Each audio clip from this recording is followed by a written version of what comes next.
Hi friends, welcome back to మాటే మంత్రం Telugu audio stories. ఈరోజు మనం చెప్పుకోబోయే కథ ఏమని చెప్పను మనస, 5వ భాగం. రచన శ్రీకృష్ణ గారు. ముందు 4 భాగాలు చదివిన తర్వాత ఈ 5వ భాగం చదవండి. ఇక కథలోకి వెళ్దాం. నా గురించి ఏమి తెలుసు? కొంపదీసి నేను స్వప్నను ప్రేమించానని తనకు అర్థమైపోయిందా అని తీక్షణంగా చూస్తూ నిలబడిపోయాడు వినయ్ కదలకుండా. గణేష్ తన దగ్గరికి వచ్చి భుజంపై చేయి వేసి, నాకు తెలుసు స్వప్నం నువ్వు ప్రేమిస్తున్నావని అని పక్కకి తిరిగి కళ్ళు తుడుచుకొని, అందుకే మీ ఇద్దరినీ పెళ్లితో ఒకటి చేయాలనే నేను ఈ పని చేశాను అని చెప్పి వెనుకకి తిరిగి తన వైపు చూశాడు సమాధానం కోసం. ఏ గణేష్, ఏం మాట్లాడుతున్నావు? మేమిద్దరం మంచి స్నేహితులం మాత్రమే. మా ఇద్దరి మధ్య అలాంటివేమీ లేవు. నువ్వు నన్ను తప్పుగా అర్థం చేసుకుని తనని బాధ పెట్టకు. తన మనసు బాధపడితే నేను తట్టుకోలేను. నాకు తెలుసు. అందుకే తనకి ఏ కష్టం రాకుండా సంతోషంగా చూసుకునేది ఎవరైనా ఉన్నారంటే అది నువ్వేనని తెలిసే నిన్ను తనని ఒకటి చేయాలని అనుకున్నాను అన్నాడు గణేష్ వినయ్ భుజంపై చెయ్యి వేసి. తన సంతోషం గురించి ఆలోచించేవాడివే అయితే ఎందుకు విడాకులు ఇచ్చి తన మనసును కష్టపెడుతున్నావు చెప్పు అని అడిగాడు వినయ్ రెట్టించి. పరిస్థితులు బాగోక విడాకులు ఇచ్చి తన దూరం పెట్టాల్సి వచ్చింది అని కళ్ళ నిండా నీళ్లు వస్తుంటే తుడుచుకున్నాడు. పరిస్థితుల ఎవరివి బాగోలేదు, నీకా లేక నీ కుటుంబానికా అని కోపంగా నిలదీశాడు. ఎవరివి కాదు, నావే అని పక్కకి తిరిగాడు. నీకేమిటి తక్కువ? ఇంటికి దగ్గరలోనే మంచి ఉద్యోగం ఉంది. ఇంతకు మించి ఏం కావాలి నీకు? ఉద్యోగం, ఆస్తి, అంతస్తులు ఎన్ని ఉన్నా నేను తనకి సంతోషాన్ని ఇవ్వలేను అని అన్నాడు గొంతులో దుఃఖాన్ని ఆపుకుంటూ. ఏ కారణం ఏమిటి? అర్థమయ్యేలా చెప్పు అని గట్టిగా నిలదీశాడు. ఎందుకంటే నాకు పిల్లలు పుట్టరు అని గట్టిగా అరిచి చెప్పాడు. ఏమిటి నువ్వు చెప్పేది అని షాక్లో ఉండిపోయాడు వినయ్. నేను చెప్పేది నిజం. స్వప్నకి పిల్లలంటే ఇష్టం. నిజం చెప్పి తన మనసు నొప్పించలేను. అన్నీ తెలిసి తనకు ద్రోహం చేయలేను. కనీసం తనకు విడాకులు ఇస్తే మరో పెళ్ళైనా చేసుకొని పిల్లా పాపలతో సంతోషంగా ఉంటుందని ఈ నిర్ణయం తీసుకున్నాను అని గుండెల్లో దాచుకున్న బాధ అంతా బయటపెట్టాడు. నిజం తెలుసుకోకుండా నిన్ను తప్పుగా అర్థం చేసుకున్నా. స్వప్నకి దూరంగా ఉండి ఇంత మానసిక క్షోభ అనుభవిస్తూ స్వప్న సంతోషంగా ఉండాలని, తన జీవితం బాగుండాలని తన గురించి ఆలోచించడం నాకు చాలా బాగా నచ్చింది. ఇంత గొప్ప మనసు ఉన్న నీతో మాట్లాడటం చాలా గర్వంగా ఉంది అని వినయ్ గణేష్ని గుండెకి హత్తుకున్నాడు. కానీ ఇప్పుడు నేను ఇంత చేసింది కనీసం నీతో తన పెళ్లి అయితే సంతోషంగా ఉంటుందని. కానీ స్వప్న వాళ్ళ ఇంట్లో వాళ్ళు తన పెళ్లిని వాళ్ళ బావతో చెయ్యాలని అనుకుంటున్నారు. కానీ స్వప్న కళ్యాణ్తో సంతోషంగా ఉంటుందని నాకు నమ్మకం లేదు. అందుకే నిన్ను కలిసి నీతో తన పెళ్లి జరిగేలా చేయాలని ఇంత దూరం వచ్చాను. నువ్వు చెప్పింది అర్థమైంది. కానీ వాళ్ళు నన్ను ఆ ఇంటి అల్లుడుగా చేసుకోవటానికి ఒప్పుకుంటారా అని సందేహం వెలిపుచ్చాడు వినయ్. నాకు అర్థమైంది వినయ్, కానీ నేను వెళ్ళి వాళ్ల ముందు నీ గురించి చెప్పలేను. కానీ స్వప్న సంతోషం కోసం అక్కడికి వెళ్ళి నీ ప్రేమ విషయం చెప్పి నిన్ను తనకి దగ్గర చేస్తాను పద అని చేయి పట్టుకొని తీసుకుని వెళ్ళాడు. స్వప్న ఇంట్లో పెళ్లి పనులు మొదలవుతాయి. కొబ్బరి ఆకులతో పందిరి వేసి ఇంటికి గుమ్మాలకు పసుపు రాసి బొట్టు పెట్టి మామిడి ఆకులతో తోరణాలు కట్టి అందంగా అలంకరించారు. ఇల్లు అంతా బంధువులతో పిల్లల ఆటపాటలతో సందడిగా ఉంది. అందరూ పెళ్లి పనులతో ఇల్లు అంతా కోలాహలంగా ఉంది. స్వప్న మాత్రం గణేష్లో వచ్చిన మార్పు అర్థం కాక మౌనంగా కూర్చొని ఆలోచిస్తుంది. స్వప్న స్వప్న త్వరగా రా, ఈ చీర స్వప్నకి చాలా బాగుంటుంది. మాంగళ్యధారణ తలంబ్రాలు వేసేటప్పుడు ఈ చీర బాగుంటుందని ఆయన నేను తీసుకున్నాం అని గీత చెబుతుంటే వడివడిగా అడుగులు వేసుకుంటూ అక్కడికి వచ్చి, పిలిచారా అత్తయ్య అని అడిగింది చిన్న స్వరంతో. అవును స్వప్న, రా ఇలా కూర్చో. నీకోసమే ఈ చీర, ఎలా ఉంది, నచ్చిందా అని అడిగింది ఒంటి మీద వేసి. నచ్చింది అని మెల్లగా చెప్పి, కూర్చొని చుట్టూ ఉన్న చీరలు నగలు చూస్తుంది. గణేష్, మన పెళ్లికి ఉన్న సంతోషం ఇప్పుడు లేదు. ఎందుకు? చుట్టూ ఇంతమంది ఉన్న ఒంటరితనం. నువ్వు నా పక్కన లేవని ఆలోచన నేను ఊహించుకోలేకపోతున్నాను. నన్ను తప్పు పట్టావని బాధగా అనిపించినా నీకు దూరంగా నా జీవితం వెళ్తుంటే తట్టుకోలేకపోతున్నాను. ఇంట్లో అందరి పనులు చేస్తూ నా చేతులు కందిపోతున్నాయని చూసి బాధపడిన నువ్వు ఈరోజు ఇంత పెద్ద నింద వేసి నా మనసు ఎందుకు కష్టపెట్టావు గణేష్ అని బాధతో లోలోన విలపించింది స్వప్న. ఏమ్మా, ఏమిటి ఆలోచిస్తున్నావు? ఇవన్నీ నీకోసమే. మీ మావయ్య బావ పట్నం నుండి తెప్పించారు చూడు అని నెక్లెస్ మెడకి పెట్టి చూస్తుంది మేనత్త గీత. స్వప్నను వాడు ఇంతలా ప్రేమ పేరుతో నమ్మించి మోసం చేశాడని అందరూ తలో మాట అంటుంటే ఆయన నేను తల ఎత్తుకోలేక ఇంకా స్వప్న పరిస్థితి ఏమిటా అని కంగారు పడిన సమయంలో అన్నయ్య మీరు కళ్యాణ్ ఉన్నాడని తన జీవితం నిలబెట్టారు. త్వరగా ఈ పెళ్లి ఏ ఆటంకాలు లేకుండా జరిగిపోతే మా ఇంటి పరువు కాపాడిన ఆ అన్నవరం సత్యనారాయణ స్వామి గుడికి వస్తామని మొక్కుకున్నాం వదినా అని తలంబ్రాల బియ్యం కడిగి ఆరబోస్తూ చెప్పింది పద్మ.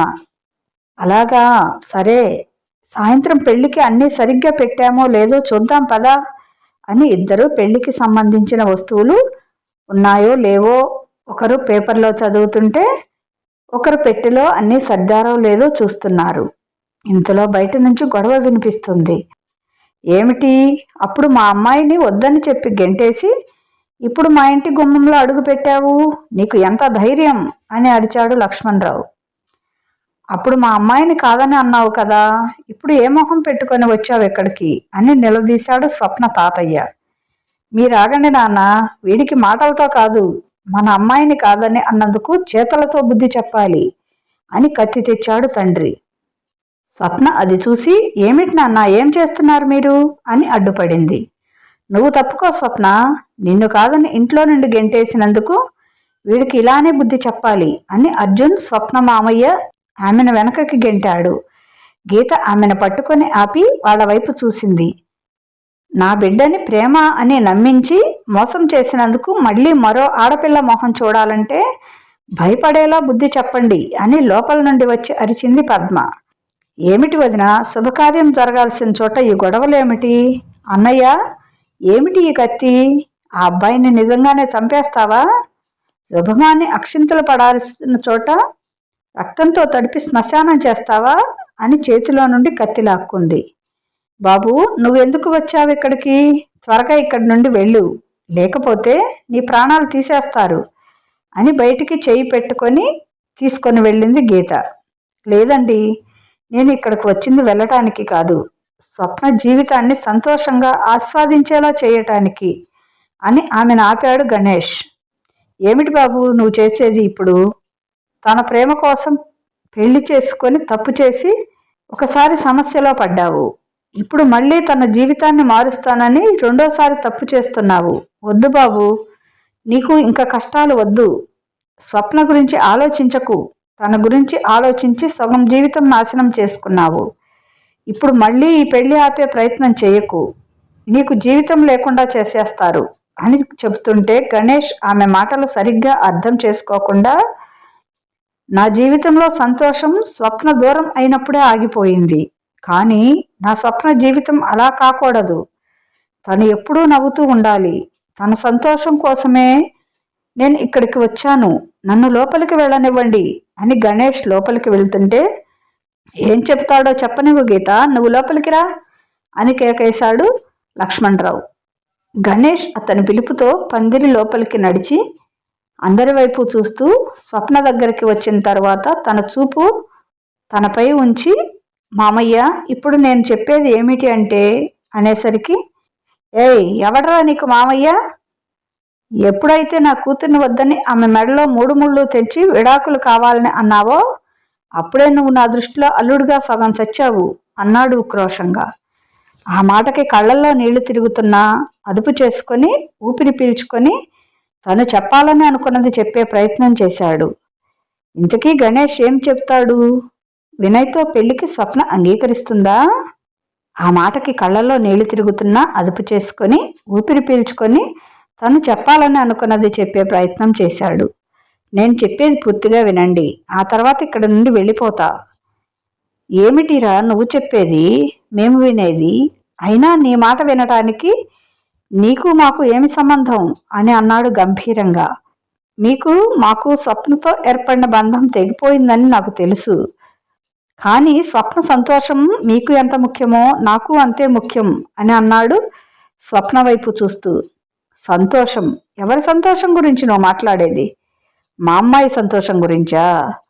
నువ్వు ఎప్పుడైతే మా మేనకోడల్ని వద్దని ఇంట్లో నుండి నీ జీవితంలో నుండి తోసేశావో అప్పుడే తన జీవితంలో సంతోషం పోయింది. ఎప్పుడు నవ్వుతూ ఉండే స్వప్న మొహంలో ఇప్పుడు నవ్వు లేకుండా చేశావు. ఇప్పుడు వచ్చి తన సంతోషం గురించి ఆలోచించాలని అంటున్నావు అని వెటకారంగా నవ్వాడు అర్జున్. మీరాగండి నాన్న, అసలు వాడు ఇక్కడికి ఎందుకు వచ్చాడో అది కనుక్కోండి అని ముందుకు వచ్చాడు కళ్యాణ్. అవును నిజమే కదా, చెప్పు, ఎందుకు వచ్చావు?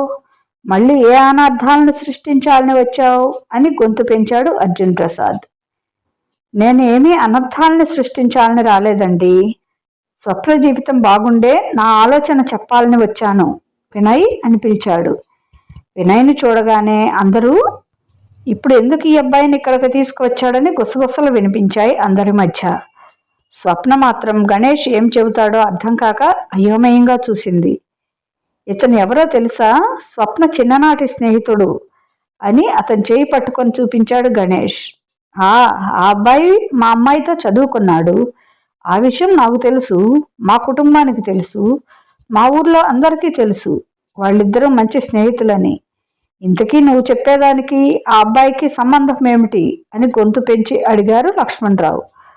సంబంధం ఉంది కాబట్టి అడుగుతున్నాను. స్వప్న కళ్యాణ్ కంటే వినయ్తోనే సంతోషంగా ఉండగలదు. అందుకే వినయ్ స్వప్న పెళ్లి జరిపించాలని అడగటానికి వచ్చాను అని అన్నాడు వినయ్ వైపు చూసి. ఏం మాట్లాడుతున్నావు? నా కొడుకుని కాదని నా మేనకోడలికి బయట వాడితో పెళ్లి చేయాలని అంటావు ఏమిటి?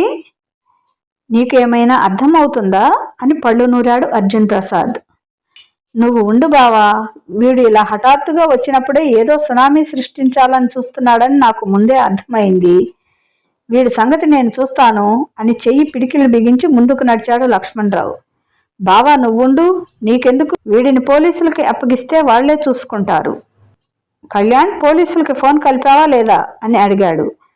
ఆల్రెడీ చేశాను డాడీ, దారిలో ఉన్నారు అని ఫోన్ నొక్కుతూ వచ్చాడు లోపల నుండి ఏమీ తెలియనట్లు.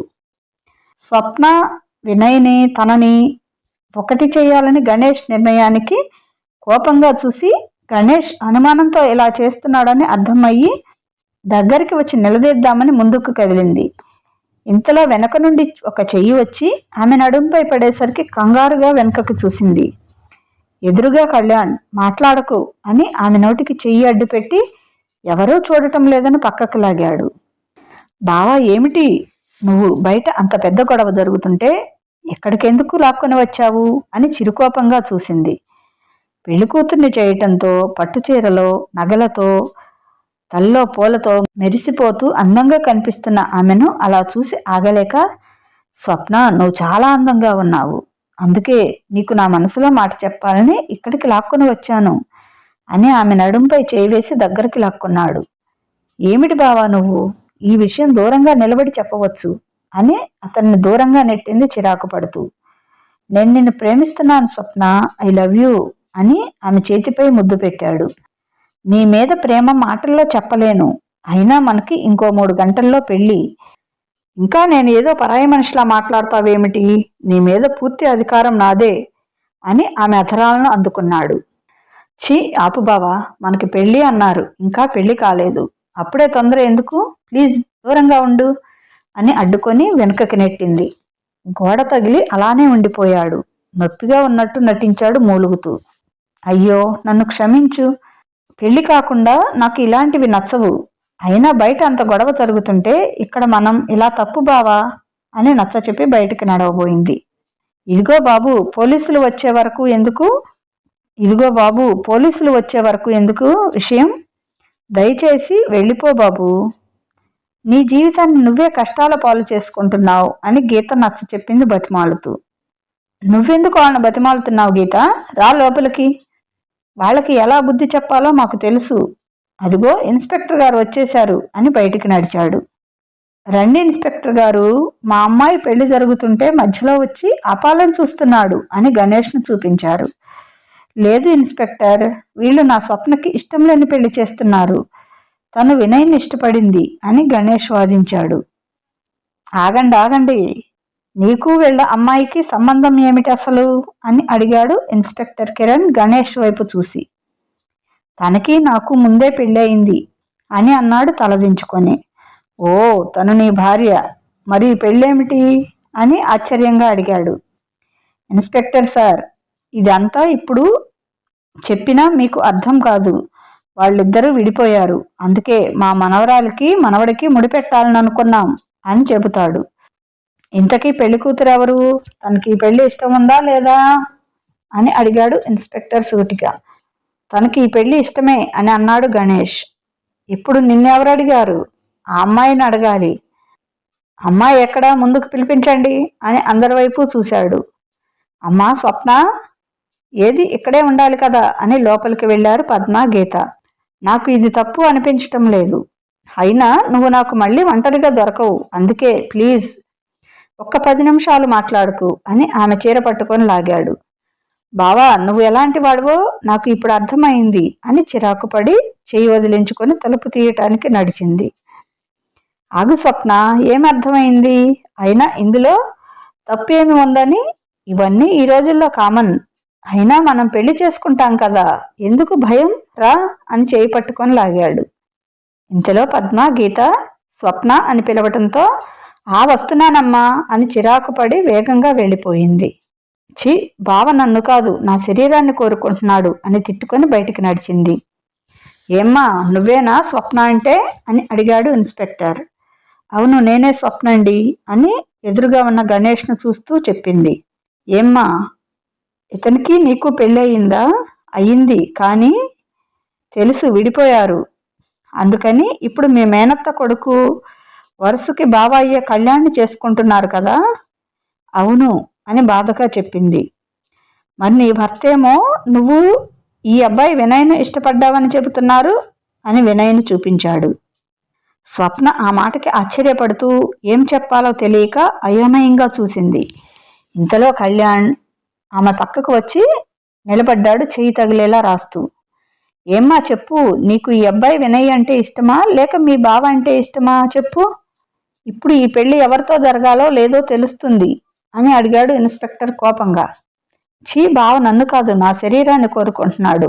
ఇప్పుడే నా ఇష్టానికి విలువ ఇవ్వటం లేదు. రేపు పెళ్లి చేసుకున్న తర్వాత కూడా ఇలానే తన మాట వినాలని అంటే ఎలా? కానీ గణేష్కి ఏమైంది? వినయ్ను నేను ఇష్టపడటం లేదు అని చెప్పినా తనని ఇష్టపడ్డానని చెప్తున్నాడు. పైగా నా సంతోషం గురించి ఆలోచించటం ఏమిటి? నన్ను వద్దని వదిలేసి వెళ్ళిపోయాడు కదా అని ఆలోచనలో పడింది. చెప్పమ్మా, మీ ఇంట్లో వాళ్ళు ఈ పెళ్లి చేసుకోమని బలవంతం చేస్తున్నారా అని అడిగాడు ఇన్స్పెక్టర్ రెట్టించి. చెప్పు స్వప్న, ఏమిటి ఆలోచిస్తున్నావు అని గట్టిగా తండ్రి కసిరాడు. మీరాగండి స్వప్న గారు, మీరు భయపడకండి. మీకు ఇష్టం లేకుండా పెళ్లి జరగదు అని అన్నాడు ఇన్స్పెక్టర్ కోపంగా ఆమె తండ్రి వైపు చూసి. గణేష్, స్వప్న అందరిలో ఇబ్బంది పడటం నాకు నచ్చలేదు, పద వెళ్దాం అని వినయ్ గణేష్ చేయి పట్టుకొని లాగాడు. అప్పుడే ఆమె ఇబ్బంది గురించి ఆలోచిస్తూ సతమతం అవుతున్న వినయ్పై పడింది తన చూపు. వినయ్ను గణేష్ ఎందుకు ఇక్కడికి తీసుకుని వచ్చాడు? నా సంతోషం గురించి తను అంతలా ఆలోచించటం, ఇవన్నీ ఆలోచిస్తే ఏదో జరుగుతుంది. ఇప్పుడు నేనేం చేయాలి? బావని కాదని అంటే ఇంట్లో వాళ్ళ పరువు పోతుందని తిడతారు. వినయ్ను కాదని అంటే వినయ్, గణేష్ ఇద్దరూ బాధపడతారు. ఇన్స్పెక్టర్ వాళ్ళని కావాలని పెళ్లి చెడగొట్టాలని చూశారని అరెస్ట్ చేసి నానా రకాలుగా హింసిస్తూ బాధ పెడతారు.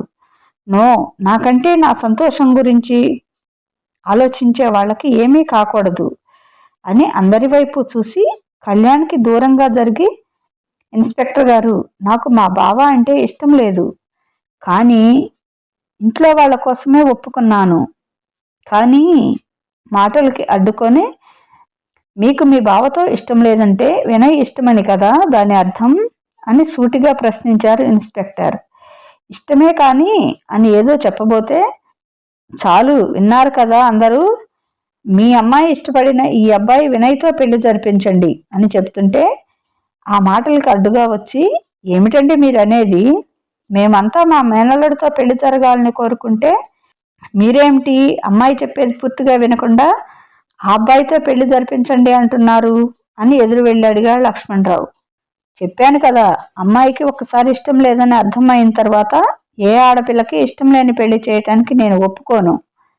మీరు కాదు కూడదని ఇష్టం లేని పెళ్లి చేస్తే మీ అందరినీ అరెస్ట్ చేయాల్సి వస్తుంది, జాగ్రత్త అని వెళుతూ వెనక్కి తిరిగి గణేష్ వినయ్ను చూపించి, వీళ్ళకి రేపేమైనా జరిగితే పూర్తిగా దాని బాధ్యత మీదే అని కోపంగా వార్నింగ్ ఇచ్చి వెళ్తాడు ఇన్స్పెక్టర్. ఆ ఇన్స్పెక్టర్ రాకపోయి ఉంటే వీళ్ళని ఆపి పెళ్లి ఏదోలా జరిపించేసేవాళ్ళం అని అర్జున్ ప్రసాద్ ఫోన్ చేసి పోలీసులను పిలిపించిన కొడుకు వైపు కోపంగా చూశాడు. ఇంకా చేసేది ఏమీ లేక అందరూ చూస్తుండగా వినయ్తో స్వప్న పెళ్లి జరిపించారు. వినయ్ స్వప్న పెళ్లి జరుగుతుంటే గణేష్ సంతోషపడుతూ అక్షింతలు వేయడం చూసి స్వప్న ఎందుకు ఇలా చేస్తున్నాడో అర్థం కాక అయోమయంలో పడింది. కానీ పెళ్లి అయితే చేసుకుంది, కానీ తనతో కలవటానికి ఆమె మనసు అంగీకరించలేదు. గణేష్ ఎందుకు చేశాడో నిలదీయాలని అనుకుంది. అసలు గణేష్ ఏం చేస్తున్నాడు? నన్ను కాదని వదిలేసి ఇప్పుడు నా సంతోషం గురించి తను ఆలోచించటం ఏమిటి? చాలా విచిత్రంగా ఉంది. అంటే తను చెప్పింది నిజం చేయాలని వినయ్తో నా పెళ్లి జరిపించాడు, అంతే కదా? నో, నేను అస్సలు ఒప్పుకోను. గణేష్ ఒక్కడే అనుకున్నా, కానీ ఇప్పుడు వినయ్ కూడా నన్ను మోసం చేస్తున్నాడు. ఇద్దరూ కలిసి ఏదో చేస్తున్నారు, అదేమిటో తెలుసుకోవాలని కోపంగా ఆలోచిస్తోంది. కళ్యాణ్ స్వప్న వినయ్ను చూసి కోపంగా పళ్ళు నూరాడు. అది చూసిన కళ్యాణ్ తల్లి గీత, దేవుడా, నా కొడుకు మనసు మార్చు తండ్రి, మళ్లీ కోపంలో ఏం చేస్తాడో అని కంగారు పడుతుంది. అర్జున్ ప్రసాద్ కొడుకు స్థానంలో వినయ్ ఉండటం చూసి తట్టుకోలేక అక్కడ నుండి వెళ్ళిపోతాడు. వినయ్ స్వప్నకి మొదటి రాత్రి ఏర్పాట్లు చేసి ఆమెను గదిలోకి పంపుతారు. వినయ్ అప్పటికి మౌనంగా కిటికీ దగ్గర నిలబడి గణేష్ గురించి ఆలోచిస్తాడు. గణేష్ తన జీవితం ఎలా ఉన్నా పర్వాలేదు, స్వప్న సంతోషంగా ఉండాలని ఇలాంటి నిర్ణయం తీసుకున్నాడు. కానీ స్వప్న గణేష్ తనని కావాలనే దూరం పెట్టాడని అనుకుంటుంది. కారణం చెప్పి తన తప్పు లేదని వివరంగా చెప్పాలని అనుకుంటే గణేష్ ఎవరికి చెప్పకూడదని మాట తీసుకున్నాడు అని బాధపడుతున్నాడు.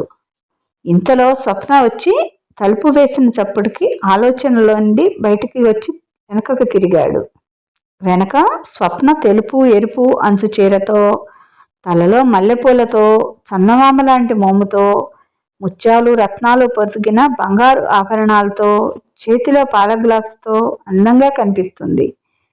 వినయ్ అక్కడే ఆగిపోయిన ఆమెను చూసి దగ్గరికి వచ్చి ఆమె కళ్ళలోకి కళ్ళు పెట్టి చూడలేక మౌనంగా ఉన్నాడు.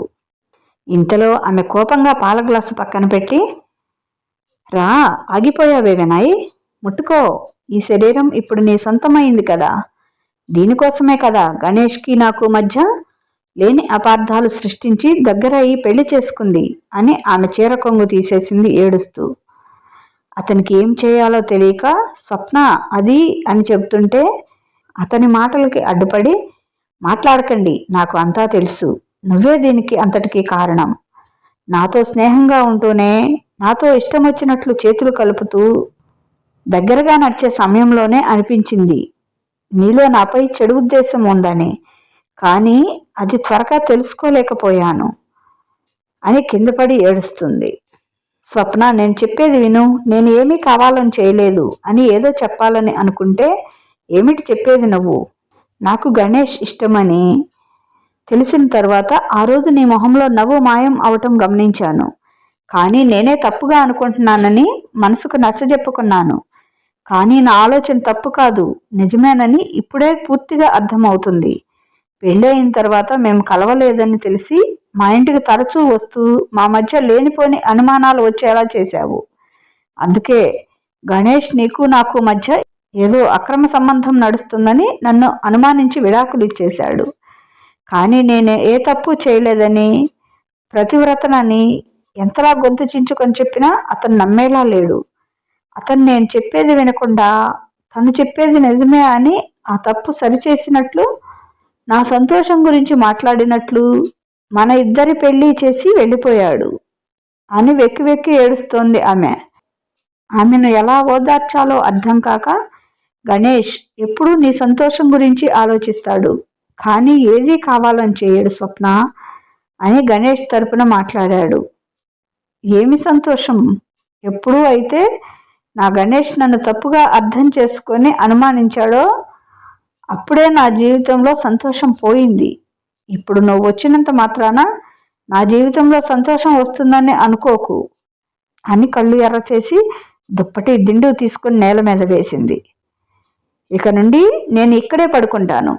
నువ్వు నన్ను పెళ్లి అయిపోయిందని, భార్యే కదా అని ముట్టుకోవాలని ప్రయత్నిస్తే నా శవం చూడాల్సి వస్తుంది అని అటు పక్కకి తిరిగి పడుకొని, గణేష్ నువ్వు నన్ను ప్రతివ్రత అని నేనేమీ తప్పు చేయలేదని ఒప్పుకునే వరకు నేను వినయ్తో ఇలానే దూరంగా మొండిగా ఉంటాను అని చెప్పి కళ్ళు తుడుచుకొని నిద్రలోకి జారుకుంది.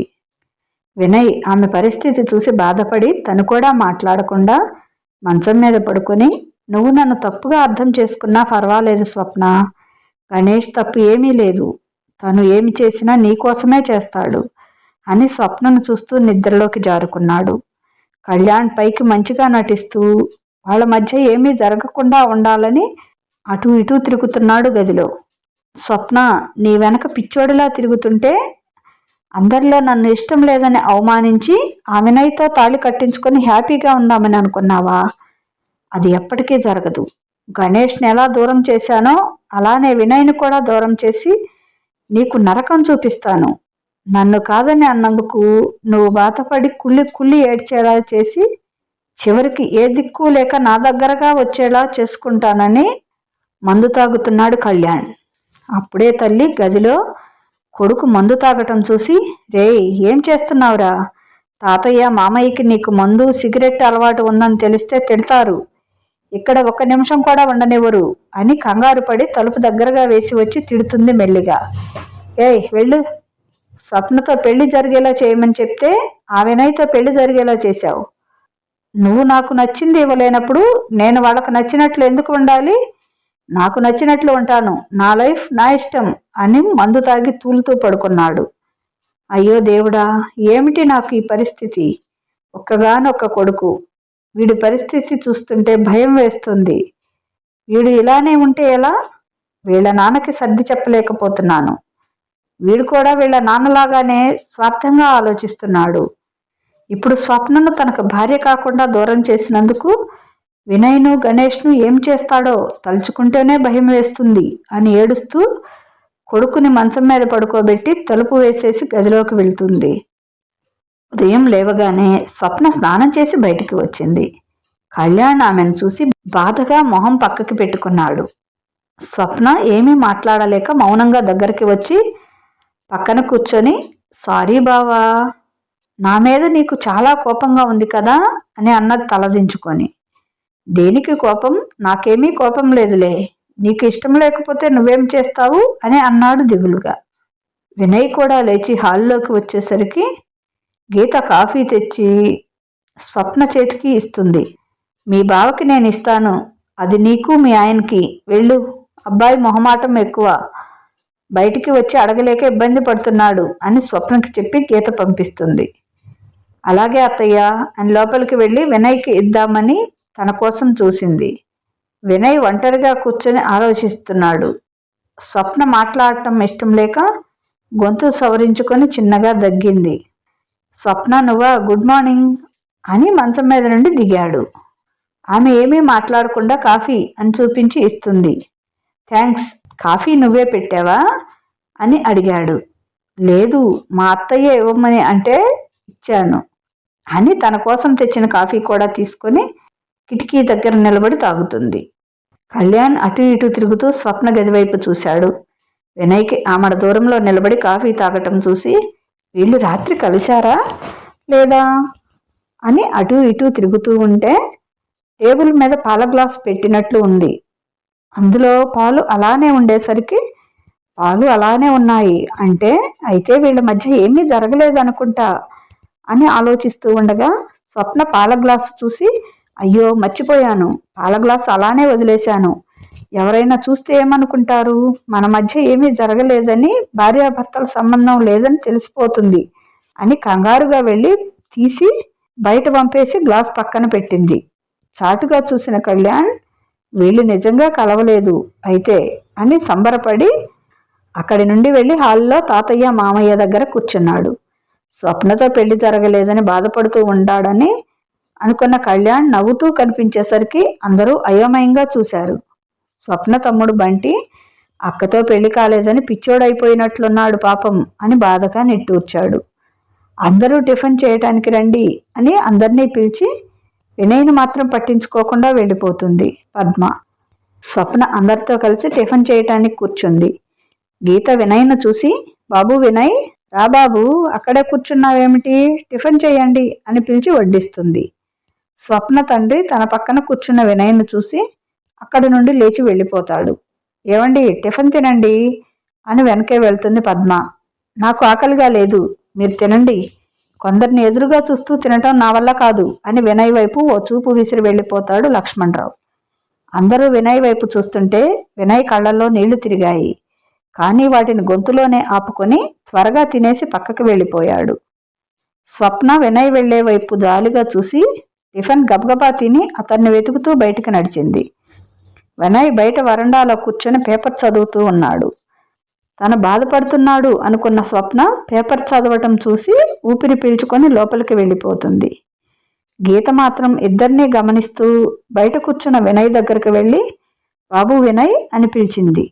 ఇంకా ఉంది. ఇదండి కథ. ఎలా ఉంది కథ? మీకు కథ నచ్చినట్లయితే తప్పకుండా నా వీడియోకి లైక్ ఇవ్వండి. ఈ కథ చదివిన తర్వాత ఈ కథ ఎలా ఉందో, ఇంకా మీకు ఎలాంటి కథలు కావాలో మీ అమూల్యమైన అభిప్రాయాన్ని నాకు తెలియచేయండి. అలాగే నా ఛానల్ సబ్స్క్రైబ్ చేసుకోవడం మర్చిపోవద్దు. ఇక ఉంటాను. బాయ్. మీ లక్ష్మీ ఘంట.